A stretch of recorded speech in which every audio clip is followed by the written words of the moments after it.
All right. Hi, everyone. I'm Aisha. We have Daniel, An, Joel, Tuan, and Koi, and we are Blender. It is an iOS app that we made to basically create smoothies and become more aware of the nutrition facts that come along with smoothies. So these are just a few background statistics. I think the particularly interesting one is this Chipotle survey that went out, where the public health nutrition basically realized that people underestimate the calories that were in a Chipotle meal by 21%. So if people thought it was like 600 calories, it was really 900. And so obviously that doesn't just apply to Chipotle. A lot of times people assume smoothies are health food. But if you ever look at the Jamba Juice nutrition facts menu, you realize they're really not as good as you would think. And so we kind of wanted to make this app to make people more aware of what they're consuming, especially when you create something at home. You think cooking at home is healthier than going out, but as we saw with our nutrition facts, it's not quite the same as you would expect. Today, we've got the new solution to making smoothies. Say you're hanging out with your friends and you want a delicious snack. You open up the fridge, you've got all these ingredients, but what's healthy? What's not healthy? How are you supposed to know? Well, we've got the solution, and it's a new app called Blender. You see, Blender is super easy to use. You hold down on an ingredient and boom, nutrition facts pop up. You want to add a cup to your blender? All right, let's add a cup. Let's see, we can add another ingredient here.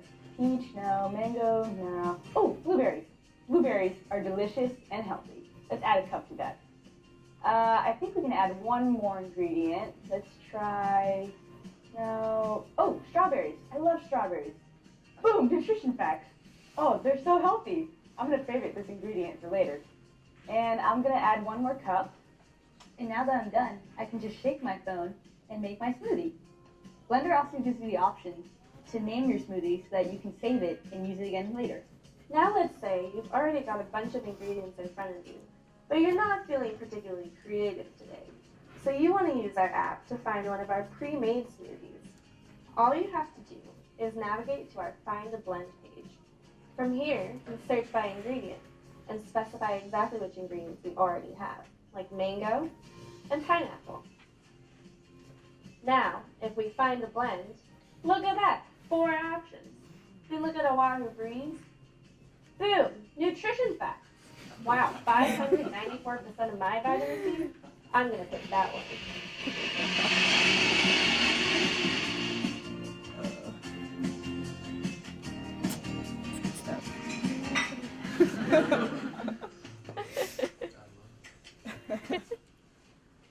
All right, so with that, we're going to go ahead and move on into our live demo.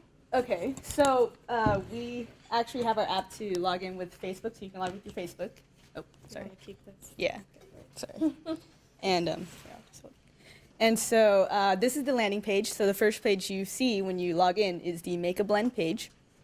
And on the top, you can see you have your navigation button and your settings button. So if you click on settings, you can set your blender size to how many cups it can hold. That way the app will alert you if you're trying to add more than your blender can actually hold. And down here we also have an enable smoothie sharing switch, which we will get to later.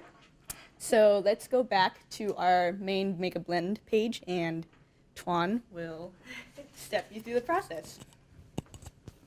All right, so this is our main page. As you can see, we have favorites, fruits, veggies, miscellaneous, and recent. So favorites has all the ingredients that we favorited, and recents has the ingredients that we recently added to our blender. Now let's go back to fruits. So let's try to start with one ingredient. Let's go to pineapples. So if you hold on to the icon, you're gonna see the nutrition facts of that particular ingredient.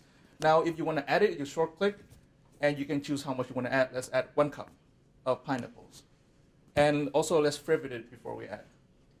And then add. Now, if you go back to favorites, you're going to see the pineapples. And if you go to recent, you're going to see the pineapples that we recently added. Now, let's continue making our smoothie.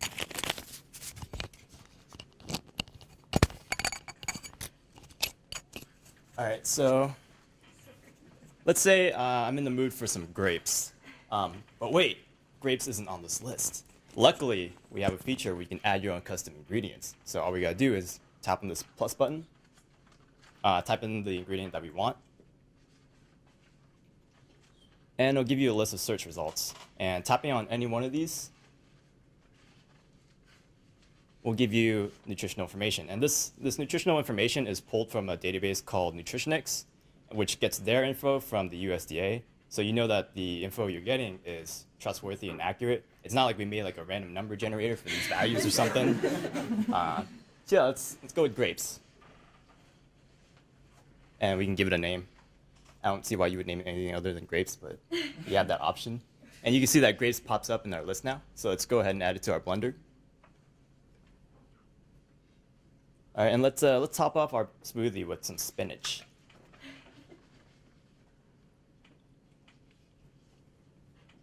Actually, changed my mind. I mean, who likes spinach in their smoothies, right?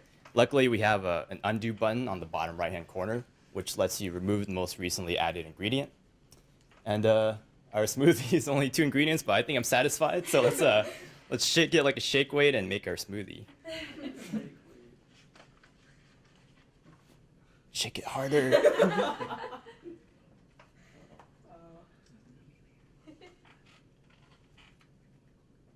and open it again. That.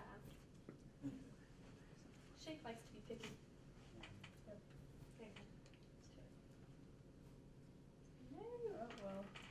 There you go.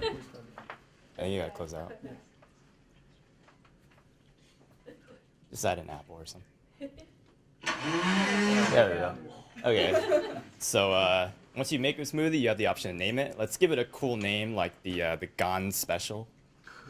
That's some Spanish thing. Yeah. And if we have more ingredients, yeah, you can hold on the blender image, and it'll give you the combined nutritional information from all the ingredients inside your smoothie.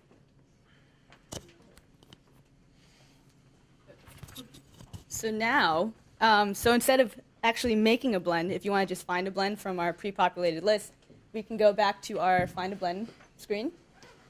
And here you can see we can search 3 different ways. You can search by the name, you can search by the ingredients that you want, or you can search by the nutrition facts. So as you can see in our name, since we just saved Gone Special, you can search Gone Special and it pops up. And if you just click on it, it'll go to the detail page like earlier, and then hold on to it, look at the ingredients and nutrition facts. But let's say we want to actually look for a smoothie with a specific ingredient. So if we go back and we click on the ingredients tab, as you can see, you have fruits, veggies, and miscellaneous like earlier, so you can pick whatever you want. And let's say we want something with strawberries in it. So we find strawberries, and we add it down to the table below. And how about we add some plain yogurt? And we add it there. But let's say you don't really want plain yogurt, you can actually select from the bottom table and then just put it back up. And I just want something with strawberry in it, so we can just find a blend, and it'll pop up search results. So let's just try Blueberry Bliss. And there you can see all the ingredients and the serving size. And if you hold on to the image again, you can see the overall nutrition facts of the actual smoothie. Yeah. And then I think Daniel will talk about the other one. All right, so now I'm going to talk about the Search by Nutritional Fact tab. So here we have values for calories, protein, and sugar, and these sliders, they go from the minimum value of 0 calories to the maximum value of the highest amount of any smoothie you have. So let's go with something that's maybe like 250 calories. And then let's go for 5 grams of protein. And then I'm feeling a little sweet today. So let's go with 45 grams of sugar. And then we can also go down and select items. We have various minerals and vitamins. Then you can filter by. So if you want something with high vitamin A, you can click that. But let's just go with what we put in. So let's find a blend. And there you go. See, let's go for the Healthy Mary and see what that has in it. And so here you can see the recipe information page again. And now I'm just going to talk about the database a little bit, how we implemented our backends. Our backend has kind of a 3-tier system. So the first tier is locally on your phone. So when you make your own recipe or you look for your ingredients, all that is located on your phone. So you don't need to go through the extra time it would take to do a network trip to connect with our server. But say you want to, when you add an ingredient that's not on your phone, you the app connects with our Amazon EC2 server, which contains a list of all ingredients that have been added by any user, as well as a list of pre-made recipes. And if we search our server and that ingredient is not found, then the server will connect to the Nutritionix database that Koi mentioned and pull the information from that, and then populate it onto the server for quick and ease of access later, as well as push it to the user's phone. And now I'm going to hand it off to Koi for... So our last page is the share a blend page. And on this is actually a work in progress, but basically what it's supposed to do is every time you go to this page, through geolocation, it'll pull up all the people who are nearby you and show you their favorite smoothies. So for example, Joel's or Twan's favorite smoothie is the Oahu Breeze, and if you hold down on the smoothie image, it'll give you all the nutritional information. And so you can swipe left to right to see everybody's favorite smoothies. Ryan Gosling's favorite smoothie is the Hey Girl, and Gans's favorite smoothie is the Give Us an A+. And that's it. Anything else? Yeah? That's pretty much our app.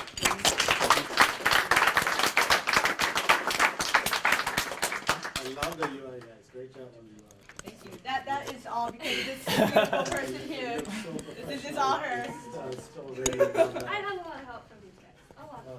And in terms of when you query Nutritionix, is it like per ingredient level, or do they have data based on, like, you can query for a dish, like hamburger at Wendy's? Or what's They have more than just like Yeah. ingredients. They have actual like meals from actual restaurants. It's from insane. processed foods, packaged, everything. Yeah. So is that, they have the kind of standard to get all nutritional information now? And can you submit information to them? Like, so if someone wants to add something, I think we decided against that because we didn't want people just to make some random things. no, but you cannot submit it to nutrition. No, No. they actually have their own. Yeah. It's regulated basically. And at what point do they start charging for the data? Oh, I think. It's based on limit. it's based on searches. So like they charge us for users making searches. So for example, people search more than like 500 times a day, then we violate our like free account.